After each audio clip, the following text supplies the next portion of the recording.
សាច់រឿងក៏ចូលមកដល់ភេទទី1ពេលនេះយើងក៏បានឃើញបុរសម្នាក់កំពុងតែលេងហ្គេមហើយហ្គេមរបស់គាត់នៅពេលនេះគឺមកដល់វគ្គបញ្ចប់បាត់ទៅហើយគាត់កំពុងតែវាយមេវគ្គបញ្ចប់នឹងឯងហើយមេវគ្គបញ្ចប់ហ្នឹងគឺមាន level 101ឯណោះហើយតួអង្គនៅក្នុងហ្គេមរបស់គាត់ក៏បាននិយាយថាគាត់នឹងប្រើតែមួយស្នៀតតែប៉ុណ្ណោះដើម្បីសម្លាប់មេវគ្គបញ្ចប់មួយនេះហើយជាចុងបញ្ចប់មួយនោះគាត់ក៏អាចសម្លាប់មេវគ្គបញ្ចប់នឹងបានផងដែរហើយ system នៅក្នុងហ្គេមមួយហ្នឹងក៏បានលោតមកពេលនេះបានសម្លាប់វាដោយជោគជ័យហើយចំណែកឯគាត់នៅក្រៅនេះវិញគាត់ក៏បានសប្បាយចិត្តផងដែរគាត់ក៏បានរឹបរាប់ពីខ្លួនឯងដោយគាត់មានឈ្មោះថា Lucian ហើយសប្តាហ៍ថ្ងៃហ្នឹងគាត់មិនមានការងារអ្វីធ្វើនោះទេគឺលេងហ្គេមនឹងឯងដើម្បីរកប្រាក់ចំណូលចិញ្ចឹមគ្រួសាររបស់គាត់ព្រោះឯម្ដាយឪពុករបស់គាត់បានស្លាប់ចោលគាត់បាត់ទៅហើយគាត់មានប្អូនស្រីដើម្បីចិញ្ចឹមហើយភ្លាមៗគាត់ក៏មានកំណត់តូចមួយគឺគាត់ចង់បង្កើត account មួយទៀតដែលជា account តូចមួយផងដែរហើយ account ហ្នឹងគឺគាត់ដាក់កម្រិតលំបាកតែម្ដងហើយនៅពេលដែលគាត់កំពុងតែ log in ចូលទៅក្នុងហ្គេមនោះពេលនោះគាត់ក៏មានអារម្មណ៍ថានៅពេលនេះបេះដូងរបស់គាត់កំពុងតែលោតញាប់ហើយភ្លាមៗបន្ទាប់ពីគាត់មានអារម្មណ៍ហើយគាត់ក៏បានដួលសន្លប់តែម្ដងហើយនៅពេលដែលគាត់បានបើកភ្នែកមកវិញគាត់ក៏បានឆ្លងមកដល់ពិភពលោកមួយដែលនៅពេលនេះគាត់កំពុងតែឆ្ងល់ថាតើនៅពេលនេះគាត់កំពុងតែនៅទីណាហើយគាត់ក៏បានដើរទៅកន្លែងដែលមានទឹកហើយក៏បានឆ្លោះទៅមើលរូបរាងខ្លួនឯងហើយក៏ភ្ជាប់បាប់ផងដែរក្រែងនេះគឺជាតួអង្គក្នុងហ្គេមរបស់គាត់មែនទេហេតុអ្វីបានជាខ្ញុំនៅក្នុងរូបរាងកាយមួយនេះអញ្ចឹងហើយគាត់បាននិយាយថាតើខ្ញុំបានឆ្លងចូលក្នុងហ្គេមមែនទេមិនប៉ះទេប្រហែលជានេះគ្រាន់តែជាការសបិនតែប៉ុណ្ណោះហើយគាត់ក៏បានក្តិចខ្លួនឯងហើយក៏បានឈឺមែនតែនផងដែរនេះមិនមែនជាសបិននោះទេគឺជាការប៉ັດហើយនៅពេលហ្នឹងគាត់ក៏បានស្រែកយ៉ាងខ្លាំងថាម្ដេចបានជាហ្គេមនេះបញ្ជូនខ្ញុំចូលក្នុងពិភពលោកនេះអញ្ចឹងហ្គេមនេះប្រហែលជាកើត error ហើយនៅពេលដែលគាត់កំពុងតែឈរនោះគាត់ក៏បានឃើញកញ្ញាម្នាក់បានហោះកាត់គាត់កញ្ញាម្នាក់ស្រាប់តែឃើញលូសៀនយ៉ាងហើយក៏បានលងស្នេហ៍តែម្ដងគាត់ជាបុរសសង្ហាខ្លាំងមែនតើនាងក៏បានជប់មើលគាត់បន្តិចពេលហ្នឹងលូសៀនក៏បានឃើញផងដែរក៏បានភ្ញាក់ផ្អើលនឹងមនុស្សជាហោះហើយនៅពេលនេះគាត់កំពុងគិតថាតើនាងកំពុងតែចង់ចាប់វិធានការលើគាត់មែនទេប៉ុន្តែនៅពេលនេះគាត់មិនទាន់មានកម្លាំងគ្រប់គ្រាន់ដើម្បីទប់ទល់ជាមួយនឹងនាងនោះទេហើយយើងក៏កលែងមកមើលនារីនឹងបន្តិចទៅដល់ពេលនេះនាងបានសរសើរទូប្រុសយើងហើយថាពិតជាសង្ហាខ្លាំងមែនតើហើយនាងក៏និយាយថានាងចង់មកហាត់ជាមួយនឹងលូសៀនយើងតែពីរនាក់ដើម្បីឲ្យដល់កម្រិតកំពូលតែម្ដងហើយលូសៀនយើងនៅពេលនេះឮសម្ដីបែបនេះហើយក៏បានគិតសម័យដល់ណាដល់ណីបាត់ទៅហើយពេលនេះលីនសៀនក៏បានដាស់ស្មារតីរបស់គាត់មកវិញហើយក៏បានគិតថាមិនកើតទេនាងចង់វឹកហាត់ជាមួយនឹងខ្ញុំគឺនាងចង់បានផ្លូវមួយដើម្បីឲ្យនាងឈានទៅដល់កម្រិតកំពូលហើយខ្ញុំគឺមិនចង់ឲ្យរឿងនោះកើតឡើងនោះទេតែប៉ុន្តែនាងចង់ប្រើខ្ញុំនោះទេដើម្បីជាឈ្នន់ប៉ុន្តែលូសៀនយើងនៅតែខូចដដែលនឹងមើលទៅនាងទៅពិតជាស្រស់ស្អាតហើយគាត់ក៏មានកំណត់ខូចផងដែរហើយយើងក៏មើលទៅកញ្ញាម្នាក់ហ្នឹងវិញទៅកំពុងតែអៀនហើយព្រោះអីនាងមើលទៅលូសៀនយើងទៅដូចជាបាយមែនទេក៏ប៉ុន្តែគាត់នៅតែសង្ហាហើយនាងក៏បានគិតផងដែរថាមិនត្រឹមតែបានវឹកហាត់ជាមួយនឹងតួប្រុសយើងនោះទេថែមទាំងអាចរលុយជាមួយនឹងគាត់បានទៀតតែមិនទេចាយនេះចង់យកលូសៀនយើងទៅលក់មែនហ្នឹងពេលហ្នឹងនាងក៏បានគិតផងដែរឪពុកម្ដាយរបស់នាងគឺបានផ្ដល់ដាវចៃសៀនជៀនសៃអីនេះមកឲ្យនាងហើយនឹងបច្ចេកទេសដាំដុះមួយចំនួនឲ្យនាងទៀតផងហើយនៅពេលនេះកំពុងតែមានឃាតករតាមសម្រាប់នាងហើយដើម្បីយកអាវុធទាំងអស់នេះអធិស្ឋានអ្នកគ្នាដាវដែលនាងកំពុងតែពេលនោះគឺដាវសៀនចៃហើយនៅពេលនេះឃាតករម្នាក់គឺចិត្តតាមមកដល់នាងហើយនាងនៅពេលនេះបានហោះហើរដែលធ្វើឲ្យទូប្រុសយើងបានឃើញហើយនាងក៏ចង់ចាប់ទូប្រុសយើងទៅតាមផងដែរលូសៀនពិតជាភ័យខ្លាំងមែនទែនថាឲ្យនាងចេញឲ្យឆ្ងាយទៅហើយនៅពេលហ្នឹងលូសៀនពិតជាភ័យខ្លាំងមែនទែនខ្លាចនាងប្រើប្រាស់ថាមពលអីវាទៅលើគាត់ទៅធ្វើឲ្យគាត់ស្លាប់បាត់បង់ជីវិតបាត់ទៅណាព្រោះអីក៏នៅពេលនេះគឺនោះកាក់នៅឡើយទេពេលហ្នឹងនារីម្នាក់ហ្នឹងនិយាយទាំងអៀនថាហើយក៏តាក់ផងដែរនាងចង់ឲ្យគាត់ទៅតាមជាមួយនឹងនាងហើយពេលហ្នឹងលូសៀនពិតជាលត់សញ្ញាសួរពេញក្បាលខ្លាំងមែនទែនគឺឆ្ងល់នឹងទង្វើរបស់នាងនៅពេលនេះ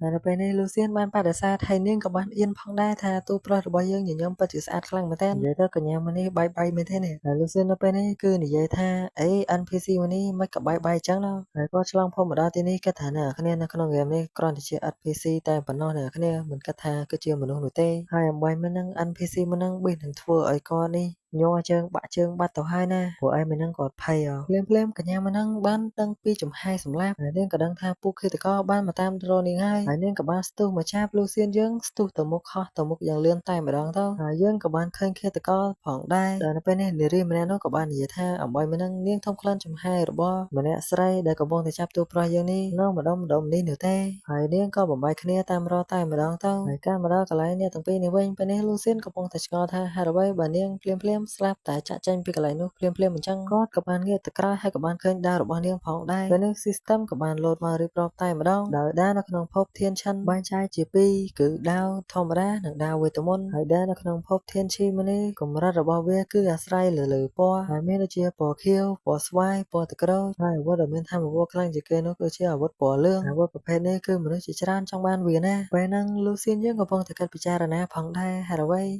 ភ្លាមៗបានជានាងរត់ហើយក្មេងស្រីតូចម្នាក់នេះមានអាវុធបែបនេះហើយទៅនាងប្រហែលជាមានអ្នកតាមប្រមាញ់នាងហើយដើម្បីយកអាវុធទាំងអស់នេះគាត់ក៏បានគាំងនឹងខ្លួនឯងផងដែរដែលមកតាមនាងនោះភ្លាមៗនាងក៏បានឈប់ហើយតួប្រុសយើងលូសៀនក៏បាននិយាយថាហេតុអ្វីបានជាអ្នកឈប់តើអ្នកបង្វេងព្រៃមែនទេនាងក៏បានតបទៅវិញថានាងមិនបង្វេងនោះទេប៉ុន្តែភ្លាមៗនាងក៏បានបោះដាវនាងទៅលើឲ្យវាវិលខ្ញាល់ហើយក៏បានដាវហ្នឹងក៏ចង្អុលទៅទិសមួយតួប្រុសរបស់យើងក៏ភ្ញាក់ផ្អើលផងដែរហើយភ្លាមៗនាងក៏បានចាប់តួប្រុសយើងគឺទៅតាមទិសហ្នឹងតែម្ដងដែលធ្វើឲ្យលូសៀនយើងពិតជាគាំងប៉ុន្តែចរិតរបស់លូសៀនយើងនៅតែខូចដដែលហ្នឹងការភ្នែករបស់គាត់គឺមើលទៅកន្លែងមួយនឹងឯងគ្នាយើងសាច់រឿងយើងភ្លាមៗក៏កាត់មកដល់ពេលល្ងាចបាត់ទៅហើយដល់នៅពេលនេះនារីម្នាក់ហ្នឹងបានធ្វើដំណើរយូរនាងក៏បានអស់កម្លាំងផងដែរពេលហ្នឹងនាងក៏បានតសេះជាមួយនឹងលូសៀនយើងខ្លាំងមែនតើនាងក៏បានលើកលូសៀនយើងទៅលើបំរុងនិងយកលូសៀនយើងបោកទៅថ្មមួយបាត់ទៅហើយប៉ុន្តែនៅពេលដែលនាងបានលើកលូសៀនយើងបោះទៅលើនោះនាងក៏បានឃើញលូសៀនយើងពិតជាស្រស់ស្អាតខ្លាំងមែនតើលងគេទៀតហើយនាងគឺមិនដាច់ចិត្តឲ្យលូសៀនយើងធ្លាក់ទៅថ្មនោះទេក៏បានចាប់លូសៀនយើងវិញទៅហើយនាងក៏និយាយល្អូផងដែរមើលទៅនាងគួរតែយកទូប្រុសយើងទៅតាមខ្លួនហើយលូសៀនយើងដែលមិនចាំឱកាសយូរនោះគាត់ក៏បានសួរឈ្មោះនារីម្នាក់ហ្នឹងតែម្ដងមុននឹងគាត់សួរហ្នឹងគាត់ក៏បានណែនាំខ្លួនមកដែរថាគាត់មានឈ្មោះថាលូសៀនមកដល់ពេលនេះហើយគាត់ត្រូវតែដឹងពីដើមកំណើតរបស់នាងហើយក៏ឈ្មោះរបស់នាងផងដែរនារីម្នាក់ហ្នឹងក៏បានប្រាប់ឈ្មោះផងដែរថានាងមានឈ្មោះថាជីលីពេលហ្នឹងភ្លាមៗនាងក៏បានភ្ញាក់ផ្អើលនឹងពាក្យសម្ដីខ្លួនឯងតែម្ដងព្រោះអំបញ្ញមិញហ្នឹងនាងបានគិតថានាងត្រូវតែកុហកឈ្មោះទទួលប្រុសយើងហើយប្រាប់ឈ្មោះទទួលប្រុសយើងថានាងមានឈ្មោះថាក៏ប៉ុន្តែនាងបែរជាប្រាប់ឈ្មោះប៉ារបស់នាងទៅវិញគាត់ក៏បានគិតពីឈ្មោះជីលីនេះផងដែរក៏មិនដែលលើក្នុងហ្គេមពីមុនរបស់គាត់នោះទេគាត់ក៏បានគិតថាមើលទៅនាងប្រហែលជាមនុស្សអាចកំបាំងហើយបើចង់កម្ចាត់នាងក៏ពិបាកផងដែរគឺនាងមានដាវពណ៌លឿងនៅក្នុងដៃហើយត្រឹមកម្រិតរបស់គាត់នៅពេលនេះគឺពិបាកខ្លាំងណាស់ទោះសម័យក៏សម័យមិនចាញ់ណាគ្នាយ៉ាងហើយភ្លាមៗកាពះរបស់គាត់ក៏បានកោតែម្ដងជីលីនៅពេលហ្នឹងក៏បានលើពីកាពះរបស់គាត់ផងដែរចំណែកឯលូសៀនយើងនៅពេលនេះពិតជាគាំងជីលីនៅពេលនេះក៏បានមកចិត្តគាត់ហើយនាងក៏បានដកនំមួយហុចទៅឲ្យលូសៀនយើងផងដែរពេលហ្នឹងលូសៀនក៏បានយកនំមួយហ្នឹងក៏ប៉ុន្តែក៏មិនចិត្តដែរនោះទេគឺគាត់បានកាច់នំហ្នឹងជាពីរហើយក៏ចែករំលែកឲ្យនាងផងដែរចំណែកឯនាងនៅពេលនេះគឺបានលោតបេះដូងពេញហ្នឹងនឹងឯងនាងបាននិយាយថាសង្ហាហើយចិត្តល្អទៀតអារម្មណ៍ស្រឡាញ់គេម្នាក់ឯងតែប៉ុណ្្នឹងមែនលូសៀនយើងកាត់ផ្សេងជីលីកាត់ផ្សេងនិយាយទៅតួប្រុសនិងតួស្រីនៅក្នុងរឿងនេះអាម៉េចទេភ្លាមៗក្នុងព្រៃម្នាក់ក៏បានលើសំឡេងឃាតករទាំងអស់នោះតាមមកដល់ហើយឃាតករម្នាក់បាននិយាយថាសរុបនាងហើយសម្រាប់នាងទៅគ្រួសារជីម៉ាសិនត្រូវតែសម្លាប់ទាំងអស់តែម្ដងហើយយើងនឹងយកទ្រព្យសម្បត្តិដ៏មានតម្លៃរបស់នាងតែម្ដងពេលហ្នឹងជីលីឮហើយក៏បានដឹងថាពេលនេះក្រុមចៅបានមកដល់ទីនេះហើយភ្លាមៗជីលីក៏បានសង្កត់លូសៀនយើងចុះទៅក្រោមដែលអាចឲ្យពួកគេទាំងពីរហ្នឹងលាក់ពួនចេញពីពួកឃាតករទាំងអស់នោះទូប្រុសដល់ពេលភ្លាមៗចឹងទៅគាត់ក៏បានឆ្លួតនឹងនំនោះផងដែរហើយគាត់ក៏បានសួរទៅកញ្ញាជីលីថាតើនាងមានទឹកដែរឬទេចំណែកឯជីលីវិញក៏បាននិយាយថានោះគឺជារបស់ដែលខ្ញុំផឹកជារៀងរាល់ថ្ងៃបើសិនជានាងឲ្យវាទៅទូប្រុសយើងផឹកនោះតើនេះអាចជាការថាប្រយោលដែរឬទេពេលហ្នឹងនាងកំពុងតែកាត់ច្រើនហើយក៏ប៉ុន្តែភ្លាមៗលូសៀនយើងក៏បានឃើញពីឃ្លោកទឹកមួយហ្នឹងផងដែរគាត់ក៏បានយកមកងើយផឹកដែលធ្វើឲ្យការសម័យរបស់នាងនៅពេលនេះគឺបានខ្ទេចខ្ទីតែម្ដងយើងក៏លេចមកមើលឃាតករនៅពេលនេះវិញពេលនេះនារីម្នាក់នោះបានថំក្លិនចំហាយរបស់ជាលីនៅគៀននេះហើយនាងក៏ឲ្យក្រុមប៉ាពលរបស់នាងស្វែងរកនៅគៀននេះទៅលោកប្រុសរបស់យើងបានគិតថាពេលនេះចប់ហើយបើសិនជាពួកគេបានរកឃើញនូវជីវិតរបស់ខ្ញុំនឹងផ្ញើនៅពេលនេះហើយភ្លាមៗក៏មានខ្យល់អ្វីវាំងបានបក់មកដែលធ្វើឲ្យលូសៀនយើងនៅពេលនេះក៏ចាប់អារម្មណ៍ផងដែរលោកប្រុសយើងបានគិតថាជួបមនុស្សហើយនៅជួបខ្មោចទៀតហើយភ្លាមៗក្រុមចាំហ្នឹងក៏បានចាប់គោលដៅរបស់អ្នកទាំងពីរដឹងហើយនាងក៏បានចង្អុលទៅទិសដៅហ្នឹងតែម្ដងនៅពេលនេះជីលីកំពុងតែគិតថាតើនៅពេលនេះតើនាងកំពុងតែធ្វើអ្វីទៅក៏ប៉ុន្តែលូសៀនយើងបានខ្ទប់មាត់នាងហើយក៏និយាយថានៅពេលនេះគឺឲ្យនាងគ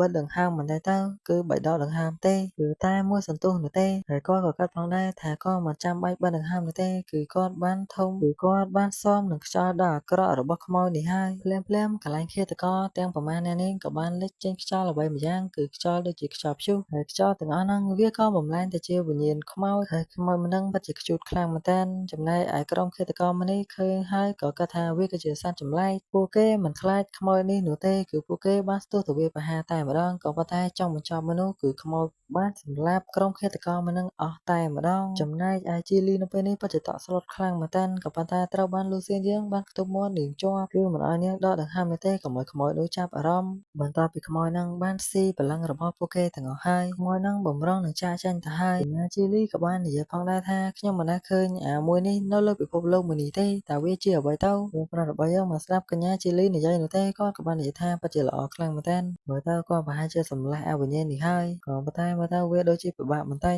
ភ្លាមៗវិញ្ញាណមួយហ្នឹងក៏បានដឹងទីតាំងរបស់កញ្ញាជីលីដោយសារតែនាងបានដកដង្ហើមនោះឯងនាងក៏បានភ័យផងដែរលូសៀនបាននិយាយថាឲ្យនាងបិទដង្ហើមទៅកុំឲ្យបិសាចមួយហ្នឹងចាប់គោលដៅលើនាងហើយនាងគ្រាន់តែឈរមើលការសម្ដែងរបស់ខ្ញុំទៅពេលហ្នឹងកញ្ញាជីលីក៏បាននិយាយទៅទូប្រុសយើងថាទូប្រុសយើងក្បាច់ទៅអីនោះគឺជាសត្វចម្លែកក៏មិនអាចទប់ទល់នឹងវាបានទេក៏ប៉ុន្តែលូសៀនយើងបាននិយាយថានោះមិនមែនជាសត្វចម្លែកទេវាគឺជាខ្មោចដែលធ្វើឲ្យកញ្ញាជីលីយើងបានលឺហើយពិតជាគាំងនាងក៏បានបែរពពុះមាត់ក៏បានសន្លប់បាត់ទៅលូសៀនបានឃើញពីសភាពកញ្ញាជីលីបែបនេះហើយក៏ពិតជាភ្ញាក់ផ្អើលផងដែរថាកញ្ញាជីលីពិតជាទន់ខ្សោយម្ល៉េះគ្រាន់តែជាខ្មោចដ៏ខ្ជូតមួយហ្នឹងគាត់ក៏មិនកាត់ក្រានដែរគាត់ក៏បានស្ទុះទៅវាប្រហារជាមួយនឹងខ្មោចនឹងតែម្ដង